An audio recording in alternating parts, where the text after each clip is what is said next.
Saludos cordiales a todos.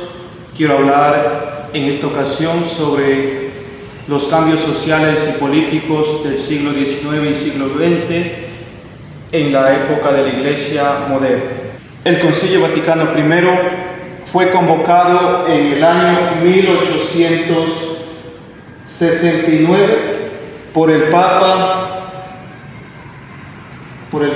Pío IX. Por deseo papal no fueron invitados los representantes de los estados. Muchos dirán ¿por qué? Esto fue convocado para subrayar la libertad y la independencia de la Iglesia. Por eso no se convocó a los representantes de los estados. Se da este concilio en el año 1870, ¿sí? En el año 1870, este concilio solo abarcó 2 documentos. ¿Por qué? ¿Por qué estos 2 documentos y cuáles son estos 2 documentos? El primer documento, la razón y fe. Después de que la Iglesia esté viviendo toda la idea del racionalismo, lo que busca es refutar a esas ideas, a esos filósofos que están hablando en aquel entonces. Pero también en otro documento lo que busca hacer es dar fuerza al papado, y por ello el dogma de la infalibilidad papal, uno de los dogmas muy criticados, muy juzgados por muchos teólogos, porque decían, ¿cómo es que hablan de la infalibilidad papal? En pocas palabras, este documento expresa que cuando el Papa habla ex cátedra, con toda la autoridad que ha sido otorgada por Jesucristo, en cuestión de fe y moral, todos los fieles están obligados a hacer profesión de fe. Pero este concilio no se dio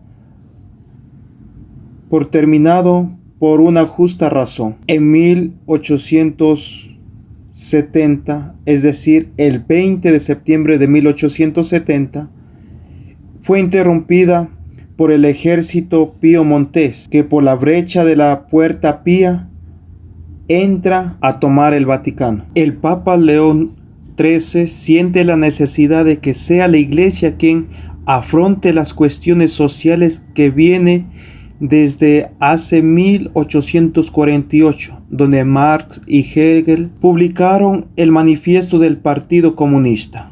Ante esta publicación, el Papa saca la encíclica Rerum Novarum para centrar las bases de la doctrina social de la Iglesia. En este siglo XIX aparecen nuevos pensamientos, el racionalismo, el liberalismo y entre otros. El Papa, en respuesta a estas ideas, publica en 1864 el documento Le Syllabus, pero no siendo suficiente este documento, convocó a un concilio, es decir, al Concilio Vaticano I. Hay que recalcar que durante los mediados del siglo XIX surgen misiones protestantes. William Carey, quien con sus misiones llega a muchos lugares. Cuando él muere, deja muchos grupos y misiones pequeñas en muchos países. Que en el Concilio Vaticano I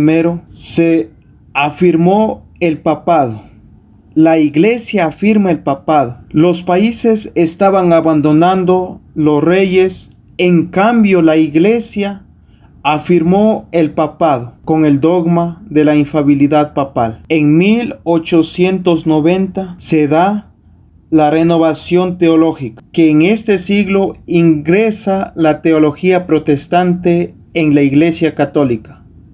No para que la Iglesia sea protestante, sino para aprender de ella, a que la Iglesia no siga hablando las mismas cosas de la escolástica, es decir, hasta este concilio solo se hacía las lecturas suarecianas del tomismo, o llamados también neotomismo. Cuando entra la renovación teológica impulsado por el pensamiento protestante, empieza la Iglesia a aplicar los métodos históricos críticos en su teología. Se da la renovación de la liturgia. Ante esta realidad, en la Iglesia va a haber mucho dolor en materia teológica, social y doctrinal. ¿Por qué se da este dolor? Quería conservar la escolástica y por ello se miraba con recelo los nuevos avances que se iban dando en la iglesia. A mediados del siglo XIX hubo un auge de los movimientos protestantes. Ante esta realidad se afirma el papado. Pero ¿por qué todo este acontecer en el Concilio Vaticano I? Esto se da por la modernidad ideológica heredada de la Ilustración y el Romanticismo, que manifiesta la secularización entendida en el sentido más fuerte, es decir, como la autonomía absoluta del humano. Respecto de la modernidad ideológica se encuentran algunos movimientos ideológicos que están desde los primeros años del siglo XIX. Y muchos de ellos antes del siglo XIX, es decir, durante toda la época moderna, que vienen a tener auge en el siglo XIX, y por ello el Concilio Vaticano II viene a enfrentar y refutar estas ideas. ¿Y qué ideas se aparecieron en este tiempo? El liberalismo, el cual, como dice Voltaire, es como el arte de la separación entre lo público y lo privado. El fundamento de esta nueva teoría política se basaba en una antropología que gira en torno a una concepción de la naturaleza humana, del carácter individual. Tengamos en cuenta que al final de este siglo XIX, el liberalismo como ideología se encontró en una encrucijada teórico-práctica, o sea, renunciaba a la dogmática liberal, cambiando algunos conceptos basados en la ideología, o se corría el riesgo de llegar a un conflicto social permanente. Los distintos liberalismos nacidos en la segunda revolución industrial se alejaban de la ideología del paleoliberalismo, las creencias y los métodos del primer liberalismo, a los problemas sociales de aquel entonces. El nacionalismo, por su parte, se identifica con la pretensión de autonomía absoluta, no ya del hombre individual de la cosmovisión liberal, sino de la comunidad nacional. Se podría decir que la libertad nacional, entendida como poder del pueblo que se expande y conquista nuevas glorias, sustituye a la libertad individual burguesa del siglo XIX. Otros movimientos que influyen en la vida del hombre moderno es la idea de marxismo. Es uno de los movimientos más importantes que apoya el colectivismo, teniendo la pretensión de ser una ideología universalista que pasa por encima de la división en naciones liberales. El liberalismo y el marxismo comparten una visión del hombre como ser radicalmente autónomo. Por eso se llegó a afirmar que el hombre es obra de sí mismo, dejando al concepto de Dios al lado. Para hablar del Concilio Vaticano II, el Concilio Vaticano II, tenemos que regresar a estos años. Durante este tiempo, ¿qué sucedieron? Sucedió dos grandes acontecimientos, la Primera y la Segunda Guerra Mundial. La Primera Guerra Mundial se da en 1914.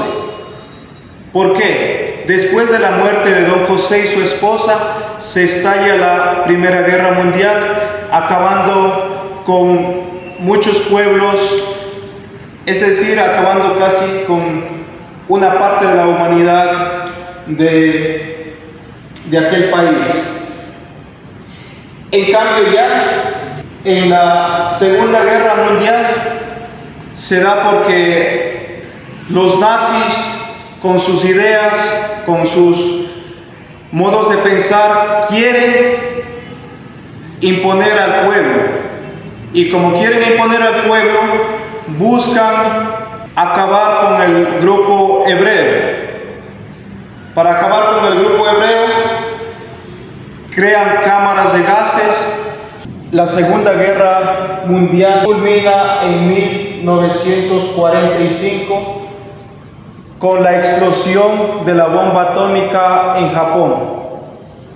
Después de pasar estos acontecimientos de la Primera y Segunda Guerra Mundial, Juan XXIII, el Papa Juan XXIII, en el año de 1959, convoca a un concilio que será llamado el Concilio Vaticano II.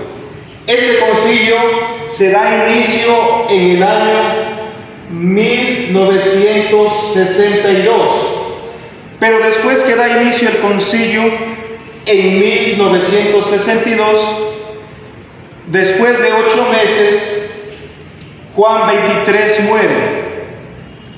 Nuevamente el concilio queda inconcluso, tal como sucedió en el concilio anterior.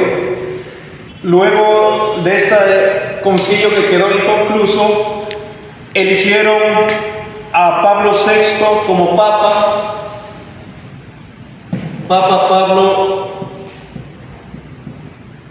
VI, quien da terminado el concilio en 1965.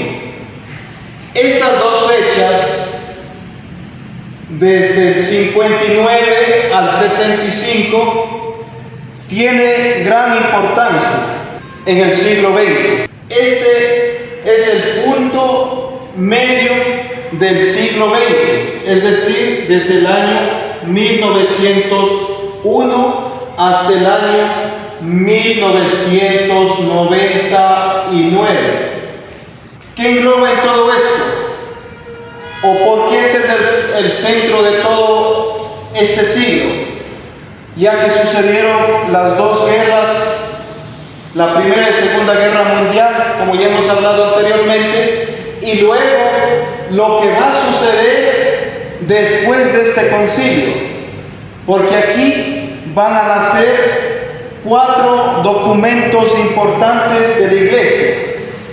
Estos 4 documentos son Dei Verbum, la primera Dei Verbum, la segunda Lumen Gentium, la tercera Sacrosanto Concilio y la cuarta Gaudium Spes. Estos 4 documentos tienen mucho que hablar durante todo este siglo que queda y más aún hasta el día de hoy. En resumidas cuentas, el Concilio Vaticano I, que se da en el siglo XIX, y el Concilio Vaticano II, que se da a mediados del siglo XX, tiene que enfrentar a 5 argumentos claves que está sucediendo en torno a la Iglesia, y la Iglesia no podía estar ajena a estas ideas. Claro que la Iglesia en muchas de ellas enfrentaba y refutaba, pero eso no era la idea, como lo podemos ver en el Concilio Vaticano II, quien acepta, reconoce cada uno de estos acontecimientos. Pero estos 5 argumentos que basó todos estos 2 concilios fueron: el primer argumento fue la modernidad y el proceso de secularización que viene de un trasfondo cultural y político y religioso. Segundo argumento: después de la Ilustración, el hombre se centra en sí mismo, entonces surge un autocentrismo en el que el hombre no encuentra a Dios como sus cimientos y por eso busca obtener el ser absoluto. Tercera idea: en el siglo XX, las ideologías pierden su credibilidad ya que no cumplen con su profecía. Por tal motivo, llevan al hombre al final a una crisis cultural. El hombre empieza a adentrarse en una autonomía donde los filósofos buscan que el hombre abra a la trascendencia con una solución de esta autonomía.